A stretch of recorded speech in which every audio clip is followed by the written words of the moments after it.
Oi, tudo bem? Como é que você tá? E aí, vamos lá? Vamos fazer mais um estudo aí sobre essa marca 666, como é que a gente vai chegar nessa marca? Vamos lá falar mais um pouquinho, tá? Se você é novo no canal, seja muito bem-vindo. Eu espero que você possa gostar não só dessa série de estudos, mas também do canal. Aproveite e vê outros vídeos, existem outras coisas ao qual já existem aí vídeos falando sobre isso, tá? Eu espero que você goste.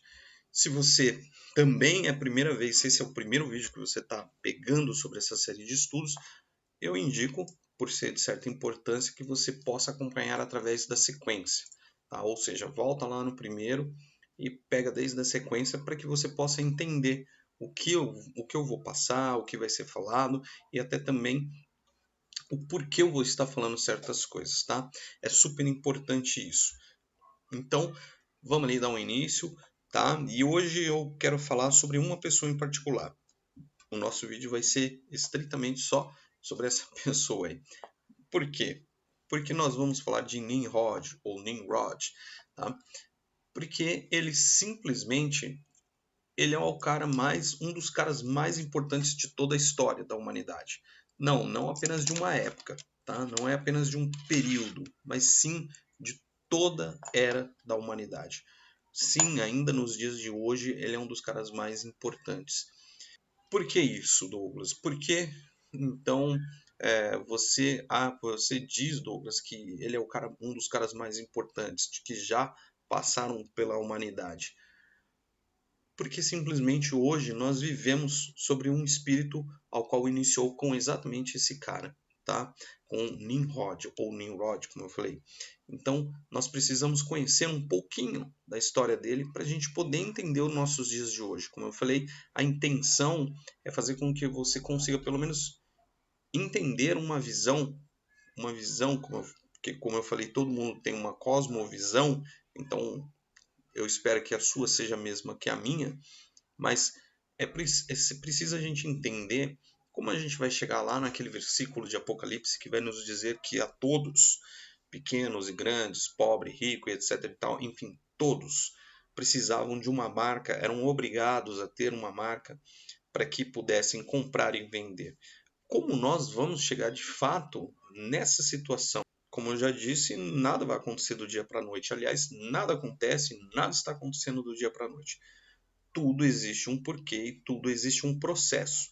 Como diz Eclesiastes, né, vamos relembrar novamente, Eclesiastes 8:6 vai nos dizer que para todo propósito existe um modo e um tempo. Por isso, esse modo e esse tempo, ele é longo, sim, vem desde a criação do mundo, vamos assim dizer, mas ele sim está caminhando, ok? Então começa aqui com Gênesis 10, versículo 8 até o 10, que vai dizer assim, ó, Cush também gerou a Nimrod, que começou a ser poderoso na terra. Ele foi poderoso caçador diante da face do Senhor, pelo que se diz, como Nimrod, poderoso caçador diante do Senhor. O princípio do seu reino foi Babel, Ereque, Acade e Calné, na terra de Sinear. Tá? Então, é importante a gente lembrar, porque, como eu disse, Nimrod foi o cara que criou Babel. Se a gente se recordar, ou melhor, como você já sabe, ele foi filho de Cush, mas Cush é descendente de quem? Descendente de Cã. E, recordando a história, né, logo após o dilúvio, tem aquela parte onde Noé acaba ficando embriagado, e quem o pega? Cã. E Cã, de certa forma, desonra seu pai. Por isso ele é amaldiçoado. E sendo amaldiçoado, então Cã deixa ali a sua família, né, e vai viver de outro modo, em outras terras, e começa toda essa descendência até chegar então a Nimrod. Então, por conta disso também, Nimrod criou várias outras coisas, e por conta disso é que a gente vai ver algumas outras coisas lá para frente. É importante ressaltar o que na época de Nimrod, o que acontecia? Os povos daquela época não viviam sobre governos. Hoje você conhece aí, né, presidência, mas nem isso a gente sabe que existiam, eram reis. Você vai Lembrar que existiam reis, mas nem reis existiam na época de Nimrod. Como é que funcionava o sistema primitivo daquela época? Era cada um com. Você já ouviu aquele famoso ditado, cada um no seu quadrado? Era assim. Cada um tinha o seu campo, cada um tinha a sua porçãozinha lá de terra, cada um cuidava dos seus animais, das suas plantações e vivia-se dessa forma. Claro, não se prosperava tanto, né? Era basicamente para sustento mesmo que cada um vivia. Porém, Nimrod não teve isso em sua mentalidade. Nimrod foi o quê? Foi o primeiro cara que entendeu que ele precisava escravizar pessoas para chegar, para conquistar mais coisas e para chegar num grande poder, num grande domínio. Ele não queria ficar apenas num domínio de um pedacinho de terra, ele queria ficar num domínio, num poder de muitas coisas. Ele era um cara extremamente ganancioso. Então, Nimrod é o primeiro cara que começa a escravizar povos, o primeiro cara que começa a escravizar pessoas, até gerar o seu governo, até gerar o seu amplo domínio, até que então ele vira um grande rei, tá? Por isso que a palavra de Deus, quando fala, principalmente Apocalipse, né? Quando você vai ver ali, falando muito, a palavra de Deus usa muito Babilônia, Babilônia, Babilônia. A gente poderia lembrar que tivemos também Sodoma e Gomorra, cidades altamente perversas. Porém, a gente vai se recordar que Jesus vai falar nos evangelhos que haverá mais misericórdia, maior perdão para Sodoma e Gomorra. Então, por que para Babilônia não vai acontecer isso? Por conta desse espírito babilônico, que é o espírito do quê? O espírito da escravização. É o espírito de pessoas que escravizam a outras pessoas. E isso é um espírito que começou lá com Nimrod, com a sua alta vontade, a sua alta ganância. Tá? Então, novamente, todos os que existiam naquela época, eles não tinham mente ambiciosa, diferente de Nimrod. Nimrod escravizou pessoas, e assim também é. E aí eu faço aqui apenas um contraponto, ou melhor, aqui eu faço uma colocação, tá? Que é o quê?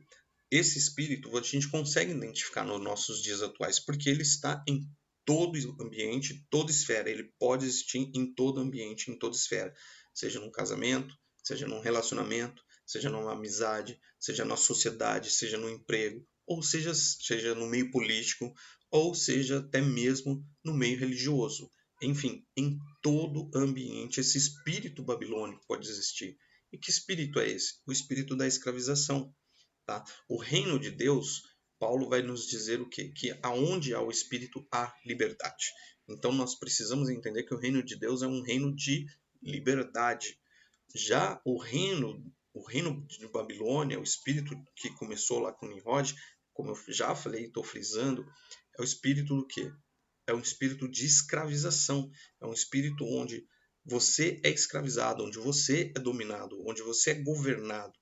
Usando um exemplo, então, sobre em cima disso, uma boa colocação sobre essas coisas, toda vez que a gente identifica pessoas que dominam outras pessoas, que têm uma certa escravização sobre outras pessoas, ali ela está tendo um espírito de Babilônia. Ali ela está tendo um espírito do mal. Sim, ali é um espírito das trevas, tá? Porque o homem, ele foi feito, em Gênesis a gente vai ver isso, quando Deus fala ao homem, ele fala, olha, você vai dominar toda a terra, todos os animais.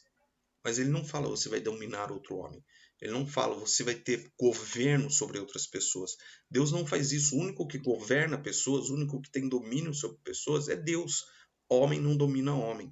Então, quando nós temos essa questão de pessoas que estão ali dominando outras pessoas, seja no âmbito que for, aquilo é um espírito de Babilônia. Por isso que pessoas altamente ciumentas é, é um espírito de Babilônia, ok?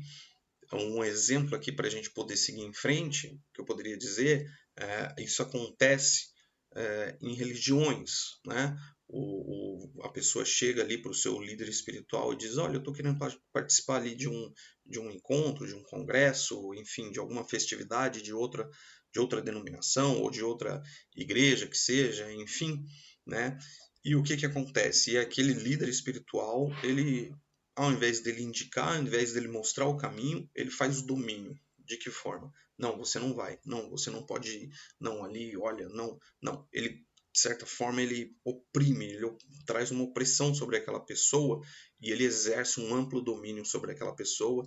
Então, ele faz o quê? Ele faz com que ela haja não pela vontade dela, não pelo entendimento dela, mas haja pela sua vontade, a vontade do líder. E isso eu estou dizendo e acontece para todas as situações, ok? Existem situações também onde às vezes você está ali caminhando com uma pessoa, ensinando as coisas da vida. No meio cristão a gente chama de discipulando outras pessoas, tá? Quando você discipula uma pessoa, ela não pode ser dominada por você. Você não pode ser o único que está ali em cima dela, porque você pode correr um alto risco de criar o efeito de domínio sobre ela. Então, por isso que a palavra fala Babilônia. Quando a palavra fala muito Apocalipse, usa a palavra Babilônia. Babilônia não é uma cidade, não é um único lugar. Ah, onde está Babilônia? Está na Europa, está na Ásia, está no Ocidente, está onde? Não, Babilônia é o quê? É uma mentalidade e um espírito. Então, isso é Babilônia, é isso que Deus vai vir derrotar, é isso que Jesus vai vir destruir, tá bem? Então, o que acontecia? Nimrod não queria só ser importante para as pessoas, ele queria dominá-las, tá? Então, novamente, você pode ser importante para pessoas, mas você nunca pode dominar. Então, com isso, por ele ser um grande caçador, ele começou a ser importante. Sim, caçador literal. Tinha muita facilidade nesse tipo de situação, né? A caça então ele conseguiu inicialmente, por se livrar de animais selvagens, ele foi conseguindo confianças ali dos povos vizinhos. E mais uma vez é importante lembrar, ok? Que o quê? Aqueles povos não sabiam que era um governo, não sabiam que era você ter um rei, não sabiam que era você ser dominado. Como eu falei, cada um vivia para si. Então ficou muito mais difícil as pessoas entenderem o que estava acontecendo. E como Nimrod também tinha sabedoria, então ficou mais fácil ainda para ele. Então ficou mais fácil ali para ele conseguir fazer o quê? Até mesmo reunir homens e criar de certa forma um exército. E auxiliou ainda mais para ele fazer conquistas, por quê? Porque exatamente como as pessoas viviam cada um para si, não existiam reinos. O primeiro reino foi o dele. O primeiro reino foi Babel. Então, as pessoas não tinham como se defender. A gente sabe que nos tempos mais primórdios, né, a partir de quando existem reinos, uma das bases é sempre ter um exército. Um exército para quê? Para defender o reino. E essas pessoas não tinham. Então, basicamente, sempre que acontecia era assim: Nimrod já chegava com o seu grande exército, conquistava. Simples assim. Ok? Então, ele não chegava, tá bem? Ele não chegava com flores para ninguém. Não pense que ele chegava ali dizendo: olha, eu vim aqui porque eu estou pensando. Não, quando ele, a partir de um certo momento que ele já conseguiu um domínio sobre um, um, um certo número de pessoas e tinha um exército, então ele simplesmente chegava e dominava. Chegava e dominava. Ele ia no limite de todas as coisas. Se necessário, até mesmo gerar morte, ele geraria, porque a sua maior intenção era criar um reino de domínio, tá? Então, o que Nimrod fez? Vamos ver sobre essa questão aí, o que Nimrod acabou fazendo.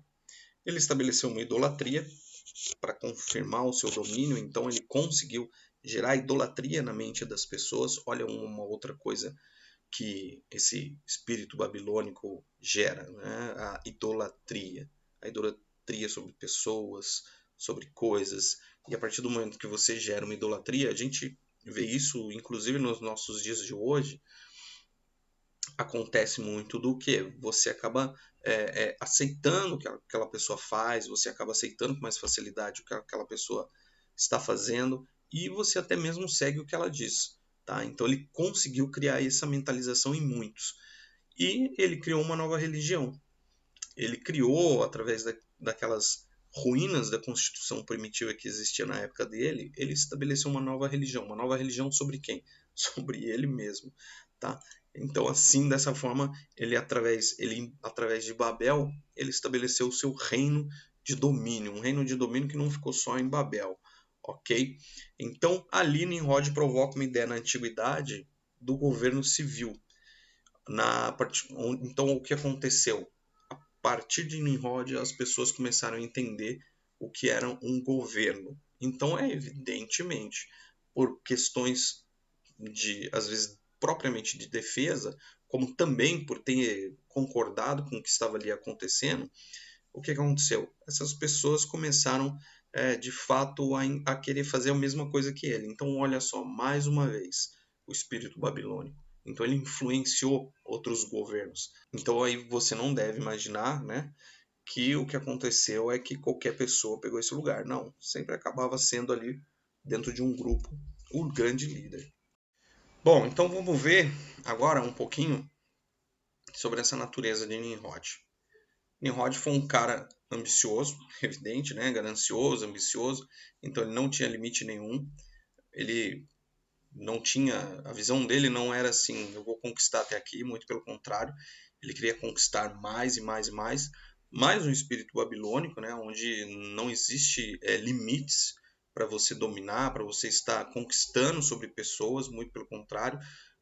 A gente vê muito disso, né? Quando você tem, de certa forma, ali uma posse sobre um grupo, sobre uma pessoa, mais você quer, então, mais você quer ter influência, mais você quer ter poder sobre aquelas pessoas.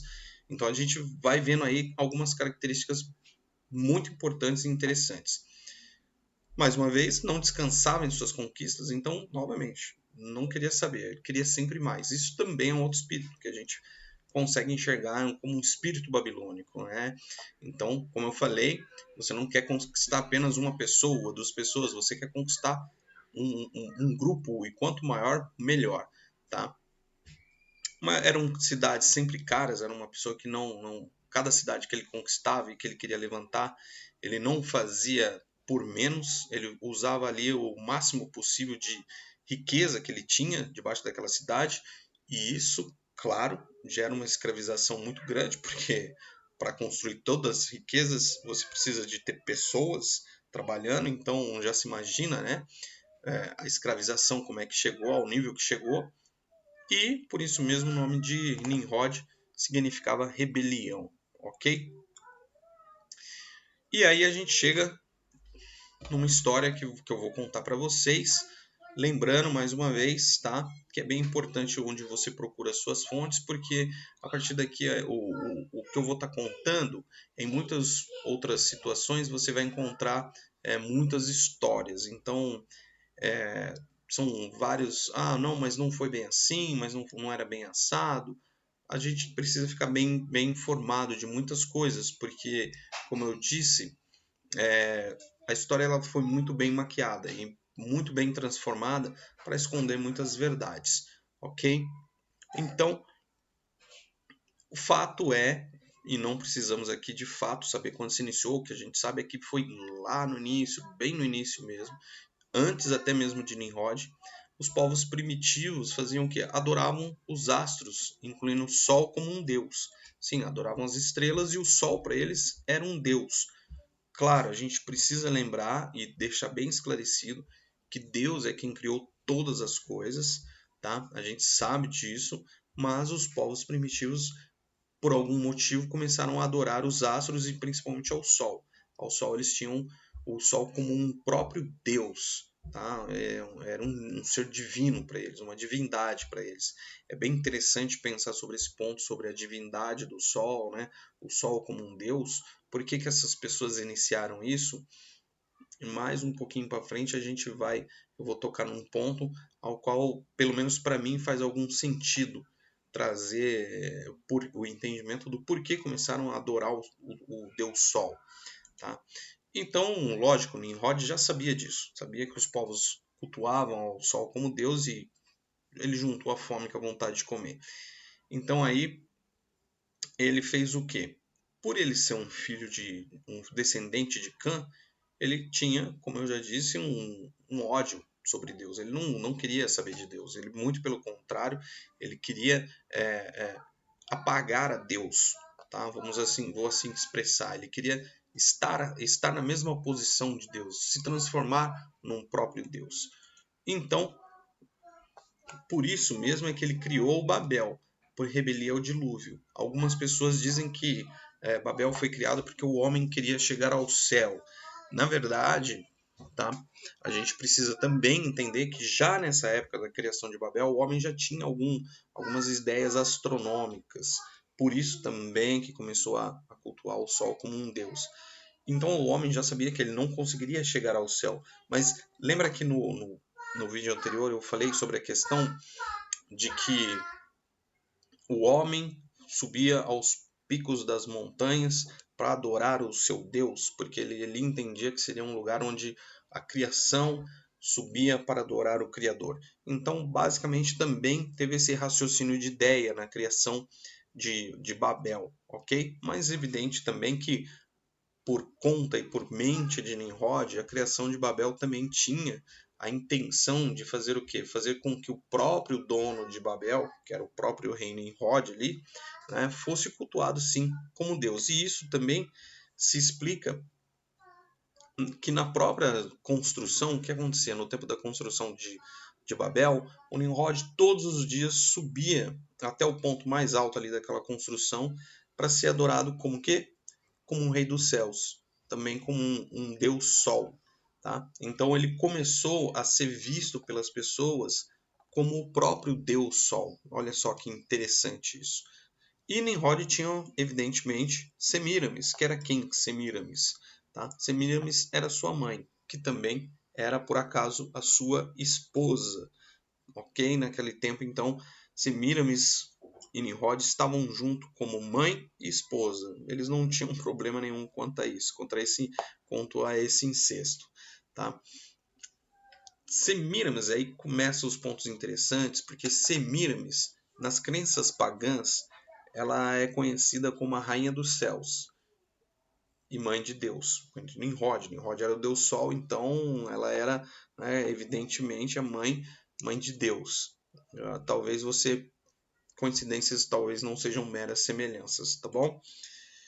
E Semiramis também é conhecida por Ísis e outros nomes de deuses em cada região. A gente vai entender o porquê que modificaram seus nomes logo mais, tá bom? Mas você também pode ver, e aí outro ponto interessante, as notas de real, sabe aquela carinha? Essa carinha que você está vendo aí?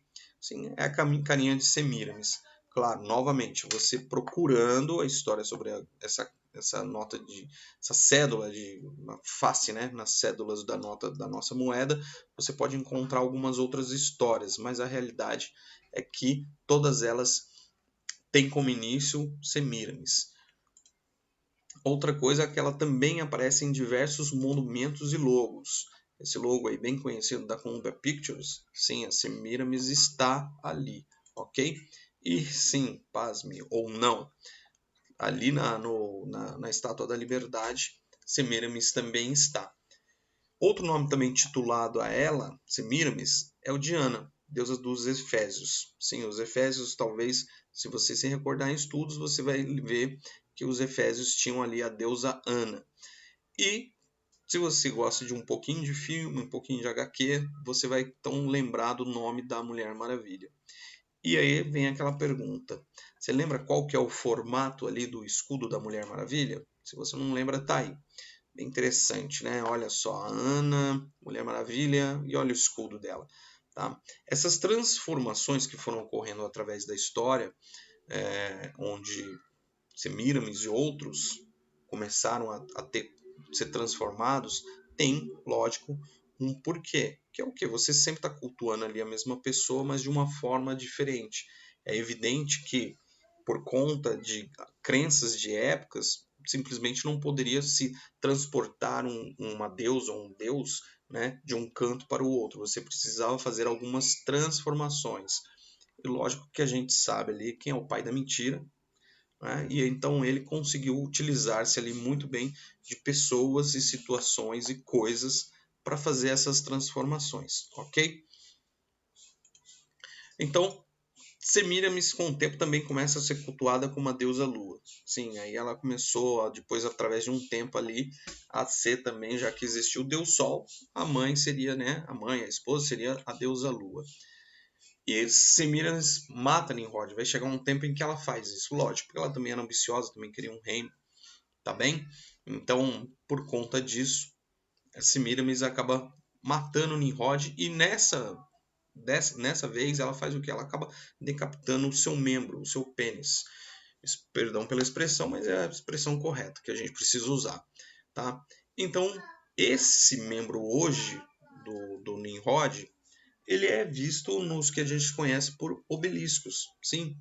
Eu não posso afirmar que sejam em todos, ok? Isso eu não posso afirmar, mas na grande maioria dos obeliscos que você encontra em qualquer cidade, ela na verdade está cultuando, cultuando aí o que você já ouviu. Tá? Então a gente pode ver em diversos lugares ali alguns obeliscos que sim, são cultos a esse Deus, Deus Nimrod, o Deus do espírito babilônico. Tá? Você pode até não gostar, você pode até procurar sobre essas histórias e certamente você vai encontrar algumas outras ideias de como esses obeliscos foram criados e gerados, mas a verdade é que o obelisco em si ele é uma criação pagã, uma criação ao Deus, ou melhor, ao membro, né, do Deus com D minúsculo, Deus Nimrod, tá? E ao matar o Nimrod, a Semiramis cria um problema para a vida dela. Olha só. Então, como é que um Deus poderia estar morto? Né? É o que o pessoal começou a se perguntar na época. Pô, como é que Deus está morto? Então, para ela não ter problema, o que ela vai falar? Ela vai falar que Nimrod morreu, na verdade ele não morreu. Morreu, só que não morreu. Ele voltou ao seu lugar de origem. Óbvio, né? Um deus, então ele tinha que uma hora voltar ao seu lugar de origem. Então foi o que ela falou pro povo, lógico, o povo acatou, pegou naquela época a ideia. E passado um tempo, a Semiramis fica grávida. E para não ficar ruim com o povo, porque lógico, existia essa ainda, já começava a existir essa questão de, às vezes, você fazer alguns domínios, etc e tal. Então, para ela não ficar ruim com o povo, ela disse que o espírito do Deus Sol engravidou, ou seja, ela falou que o Nimrod veio lá e engravidou ela. E quando esse filho nasce, ela dá o nome dele de Tammuz, que ela também diz que é a própria reencarnação de Nimrod. Então, primeiro ela fala que foi o Nimrod que engravidou ela, mas logo depois, quando o filho nasce, ela diz que é o próprio Nimrod ali. E aí, a gente, com essa questão da reencarnação do Deus Sol, aí então surge a ideia da reencarnação no mundo. Sim, foi a partir daí que ideias como Allan Kardec, Chico Xavier, entre outras ideias, começaram a ter a sua semente. Tá bem? Em certo tempo, o filho, o Deus ali, o Nimrod encarnado, né, o Tammuz, ele morreu por um porco do mato. Ele foi caçar, afinal, né? Era a reencarnação de Nimrod. Nimrod era um grande caçador. O Tammuz foi caçar, morreu atacado por um porco do mato. E o seu corpo foi encontrado numa árvore e daí o povo novamente questionou os Semíramis. Poxa, como é que Deus morre? Né? Como é que pode Deus morrer? E então, novamente, Semiramis usa a mesma ideia. Não morreu. Ele voltou ao lugar de origem dele. Não era para ele ter morrido. Foi ele que quis, né? Morrer para ele voltar ao lugar de origem dele. E daí se inicia a festa ao Deus Sol, que posterior em muitos outros povos, conforme foi passando, cada um foi criando algumas situações de festa, mas foi onde teve início a essa festa do Deus Sol. Tá? Onde o povo colocava em uma árvore um presente para esse Deus. E também, por conta desse Deus aí ter sido morto por um porco, a Semiramis proíbe o povo de comer carne por 40 dias. Tá? Daí a gente tem o que a gente conhece hoje por quaresma. As semelhanças não são meras semelhanças. Tá bom? E para a gente poder aí tá chegando no final, então, depois disso, depois que Deus acaba com a Torre de Babel, evidentemente, o povo falando cada um uma língua ali diferente, né? O povo se espalha. O povo se espalha, cada um vai para um canto. E ali começa a levar essas crenças, tá? Ali o povo começa a levar essas crenças, então vai levando. Então o povo que vai para a Pérsia transforma ali, como eu já falei, através, lógico, do inimigo, que usa pessoas, coisas, circunstâncias, e ele tem, evidentemente, uma cabeça muito boa, ele sabe trabalhar muito bem as coisas, Então o povo que vai para a Pérsia transforma Nimrod. Transforma o chamado Deus Sol, Nimrod, Semiramis e Tammuz também. Então eles viram uma trindade. Tá? Já na Grécia, quando o povo chega ali, então o que acontece? Então novamente essa trindade aí, esses três se disfarçam. Então Nimrod vira Zeus, Tammuz vira Eros e Semiramis vira Afrodite. Já no Egito, quando o povo que vai para o Egito transforma também esses três aí. Então Nimrod vira Osíris, Tammuz vira Horus e Semiramis vira Ísis. E finalmente, quando a gente parte ali para o Império Romano, então essa turminha aí alcança o status onde o Nimrod vira o Apolo, Tammuz vira Cupido e Semiramis vira Vênus. Ou seja, no frigir de todas as histórias, esses são os povos ali mais importantes, povos que conquistam, né? Vamos lembrar que esses povos são os que conquistam mais outros povos, então evidentemente que eles acabam também espalhando ali a sua crença, o seu conhecimento, né? a sua regra de fé. Então, por menores que os povos que pudessem existir, mas existiam muitos outros povos menores. Sim, mas quando esses povos menores vão sendo conquistados por Pérsia, Grécia, Egito e Roma, esses deuses vão junto, tá? Isso é fato. Isso é uma coisa que acontece. E, por fim, então, isso fica esclarecido também, dá para a gente entender isso que eu estou falando, que é quando Constantino transforma Roma, em Roma, transforma o cristianismo como uma religião oficial. Tá? Então, ou seja, quando o cristianismo entra como a religião oficial de Roma, esses deuses não ficam de lado, eles são levados e criam-se novos ídolos que você pode acabar descobrindo. A gente vai falar um pouquinho mais sobre isso em um outro vídeo, sobre essa questão dessa crença romana aí e como as coisas foram transformadas, e você vai conseguir enxergar um pouco mais de que sim, o que eu estou te dizendo aqui, de que outros povos, por menores que acabaram sendo influenciados, isso existiu de fato. Então no mundo de hoje, ok? No nosso mundo de hoje, a gente tem em diversas e diversas outras religiões, a gente tem influências de quem? De Nimrod, Semiramis e Tammuz. Mas é claro que sempre o cabeça vai ser o Nimrod, o espírito babilônico, o espírito daquele que procura destruir a Deus. Se você observar mais uma vez, eu vou dizer, se você observar a Nimrod e os seus e todos os seus aparatos e tudo que ele fazia, tudo que ele pretendia fazer, você vai ver que é exatamente aquilo que o anticristo um dia estará fazendo. Aliás, o anticristo já está fazendo, né? A palavra diz que o espírito do anticristo já opera. Então você vê que realmente é o que o espírito do anticristo faz, que é o quê? É escravizar pessoas, dominar pessoas e desviá-las do Deus, desviá-las de Deus, criando muitas vezes outras crenças, outras fés, outras religiões. Para quê? Para que todas essas pessoas entendam que no fim Deus realmente, como eu disse, todos os caminhos levam para Deus, todos nós podemos ser deuses. A gente vai ver isso muito nas religiões, tá bem? Então eu espero que você tenha gostado desse vídeo, espero que você tenha compreendido o que foi aqui dito.